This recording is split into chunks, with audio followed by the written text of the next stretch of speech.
edition of IT Nation Wise Up here at IT Nation Secure. I'm here with Jason Ferguson. And Jason, if anyone doesn't know you, you want to do a quick intro of who you are and what you do for ConnectWise? Yeah, so I'm Jason Ferguson. I've been with ConnectWise a little bit over a decade now. I'm one of the early joiners. I started out very early on in my career as a junior engineer and managed to worm my way into the security space. Once ConnectWise realized we really needed to step up our game and meet what the industry expected of us versus what we perceived. So about 5 years ago, ConnectWise invested very heavily into product security.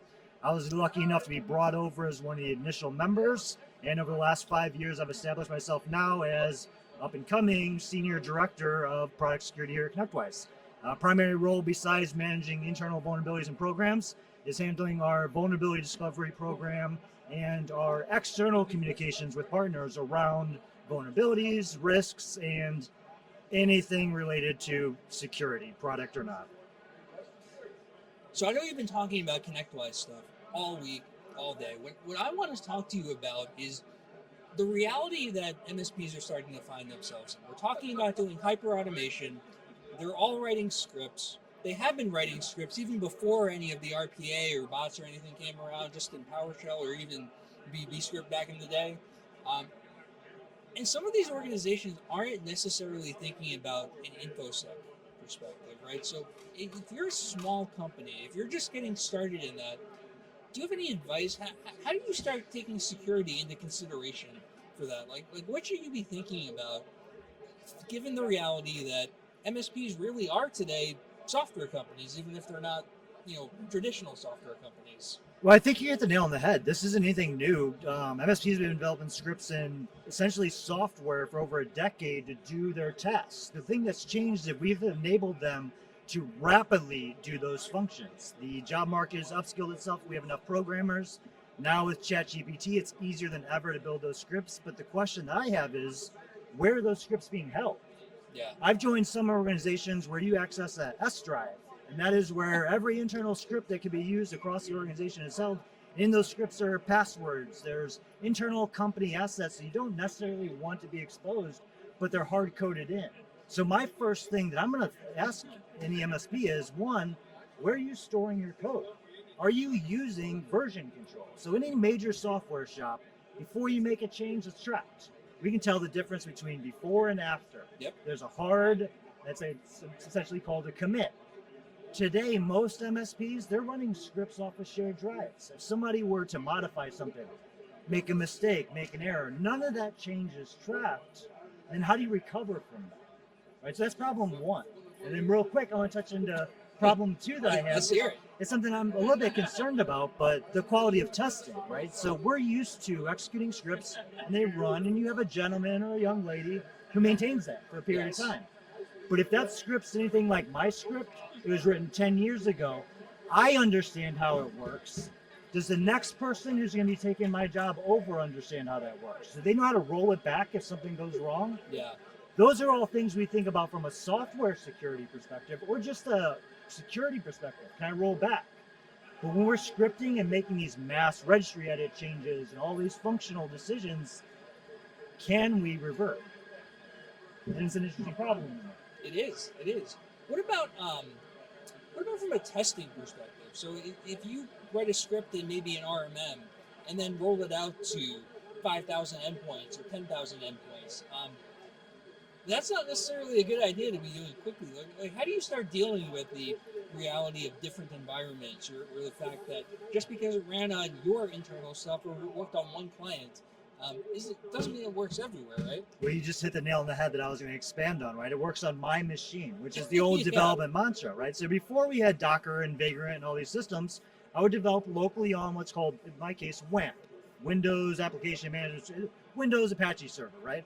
It worked on my machine, you deploy it, didn't work. For MSPs, when they're starting to think about these cross-functional issues where you have so many different systems you have to maintain, you're going to have to come up with either partners that are going to allow you to test on sandbox systems that meet those requirements, or in some cases, you might have to invest in some of those systems so you have clean test beds to run against.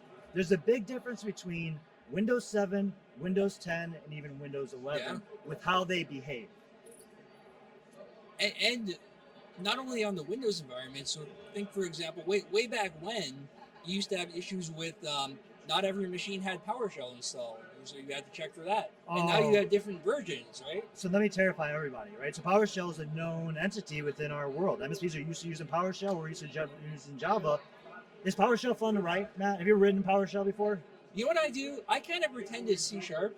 Okay, right. But Yes. so my answer to that is PowerShell is not fun to write. I do not enjoy it. What I enjoy is Python. And I'm starting to see more and more MSPs leveraging Python for automation. Yeah.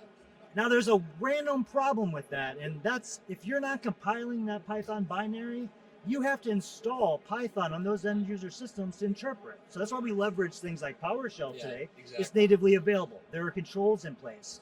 But now we're introducing new dependencies, new software that we have to maintain, keep up to date. So getting back to testing, who's checking to make sure that the components that you're pulling in to do your automation are being kept up to date?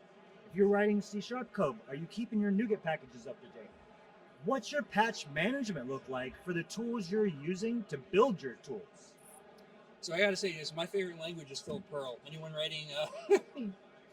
writing automation in that anymore? No. So a long time ago, I forayed into CGI, which is a parallel to Perl. I don't think anybody's using it for anything today. Yeah, I wouldn't recommend. I don't recommend. No. Also, Bash is not good for large automation. Small scripts, great. Big projects, not a good idea.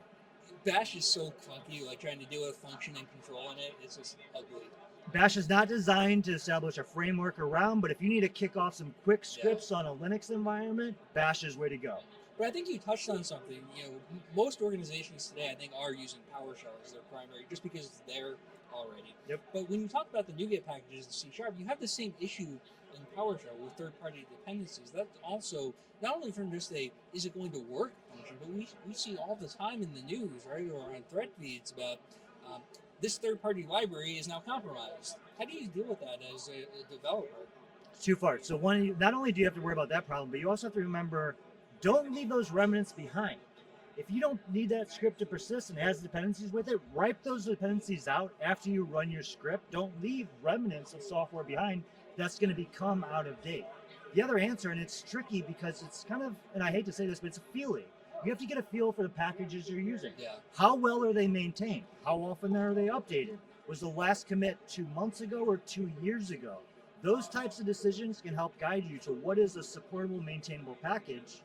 And when the real fear is I have is a lot of times we copy paste code. It's well known, especially with ChatGPT and other. Right? Exactly, they're big with providing a here's what I think the solution could be. The problem is at that point is you don't know how outdated some of that is. Yeah. Running that blindly does put you at risk because we've seen cases recently where these NuGet packages have been taken over by threat actors. One compromise affected half the internet over 2 years ago. So if you remember that, and it was a Node.js package, but somebody compromised it, and something like half of the internet depended on this package. It was 4 lines of code, Matt. It did a very simple function. Tell me what time it is. They're similar, basic. Anybody could write the code, but rather than writing it, we leveraged, let me do it fast, introduce risk. I think you also, though, raised a good point in the maturity of projects, right? So you talked about Apache before. There's a big difference between relying on Apache and relying on, Joe's open source library that has like 2 developers last updated 10 years ago. Well, the big question I would ask is, do you need a third-party dependency for that, right? So the ecosystem is built for rapid development. A lot of this is meant for engineering shops to quickly spin up products and get them out fast. But when you're going to build something that's meant to last long-term, do you need a function that's going to check yes or no from a third party? Or can you write that function yourself? And the answer is, if you don't need a third party to provide that extra functionality, if it's something that you can provide for yourself, do it yourself. Reduce that risk and reduce the attack surface. And that's the key word that you'll hear a lot, I think, in the next couple of years too, reducing the attack surface. Are you seeing a lot of organizations implement some kind of review process yet? So, one person writes it and another person has to approve sending it out to the fleet, or just to get rid of some of that mistake process? Or is that a good idea if they're not doing that? No, so I would say that's the best idea you can implement is, especially as a smaller shop or even a larger shop, as long as you have one person who understands scripting, I highly encourage them to review it because you're not so much worried in that case about direct security flaws typically. You're worried about a misconfiguration that's going to bring your system down, right? So when I look at these scripts that we're writing to do these functions, the risk is that if I write it to do bad things, it's going to do bad things. I'm the engineer. I'm telling the computer, set yourself on fire. It's going to follow my instructions. But what I don't want to do is leave a file behind so that if a threat actor gets access to that system 6 months from now, he can tell that system catch on fire. That was never intended. So I always recommend code review, but again, it's more about, are you following processes correctly? So what I recommend is, rather than relying heavily on code review, set secure design patterns. If you're going to be doing consistent types of automation, leverage patterns that your teams can use. So rather than rebuilding from scratch every time, they have a consistent framework they can build from. Then they kind of just need to slide in the little bits of instructions, and that tells the whole story. So you give them the outline, a draft, fill in the blanks. And now you have a steady, consistent, solid product that you can launch out with some more confidence. Is there any place where MSPs can learn about modern design paradigms and patterns? And the reason I ask, when I hear design patterns, I think of the old Gang of Four Java book. Is there a newer resource for newer languages out there? So this is where it gets tricky with what we do, right? Because a lot of this is targeted scripting, perform, and action. And until you start building more applications, what I would say is first focus on fundamentals. But as you start building out more things you expect to live longer, and it's going to seem silly, OWASP. Yeah. The OWASP organization is not a government-run entity. It is a consortium of people just like me, people like Matt, that care about security, and we contribute back to it. And from that, what we do is we establish those standards so you don't have to figure it out yourself. Go to OWASP, see what the top 10 risks are, see what the top 10 ways you can protect against API integrations. Leverage the work of the people before you to help you succeed better. And then I always, look at your ISO standards. It's the same controls they're going to be applying. Yeah. It's just figuring out what relates specifically to you and what you can do with the resources you have. So I think you started to touch on one point, and I just want to highlight this. When you talk about not leaving any remnants behind and making sure that the functionality works, security is not just about keeping threat actors out. When you're talking about secure design patterns and secure software architecture, you're also really talking about robust architecture in addition to stability. Yeah, it's not just some hacker is going to come in, it's my code might blow up and cause data deletion. And that's an equal part of security, but sometimes we get the blinders on and think about the only thing we're worried about is some kind of compromise. What is that end goal in some cases? Yeah. So, and exactly right. And then how do I protect against it? So Jason, we have one more question that we ask everyone who comes on the show. Sure. And we call it the habit question. And so the question is, what is one habit to improve their business, or in this case, improve their security posture, that someone writing software should either start doing or stop doing?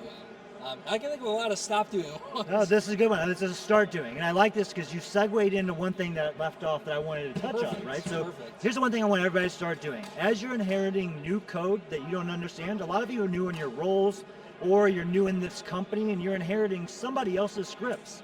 Leverage the automation to explain it. What is happening here? What is this function doing?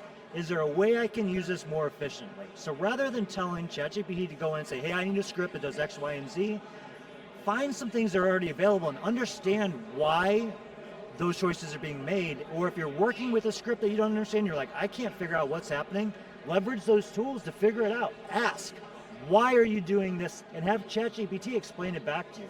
It's the best way to learn because you're getting positive reinforcement or negative reinforcement back, and then it's going to grow the skills you need to help you rapidly troubleshoot. So that's the thing I ask everybody to start doing. Review your source code, and if you don't know how, use the robots to help you and learn it. Well, Jason, fantastic advice. Thank you for coming on. I really appreciate it, and enjoy the rest of your show. No, thanks, Matt. It's good having you.